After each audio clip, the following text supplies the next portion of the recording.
We've been getting a lot of calls, Congressman Cox and myself, about the impacts that have been taking place throughout our districts as a result of this government shutdown. Jamal, his wife, told me that they've lost about 50% of their business here. 50% of their business here. And the majority of Americans, as we know, as the majority of federal employees, more or less live paycheck to paycheck.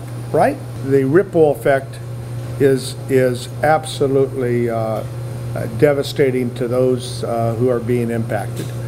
The staff put their life on the line every day with these inmates. And going in there and not getting a paycheck, that adds that much more stress that they don't need to take home with them to their families.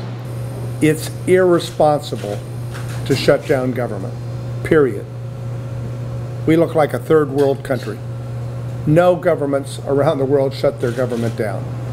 But the larger question that is going to be asked and addressed, and it's going to have to be answered by this administration, is whether or not it is legal to force employees to work and not pay them.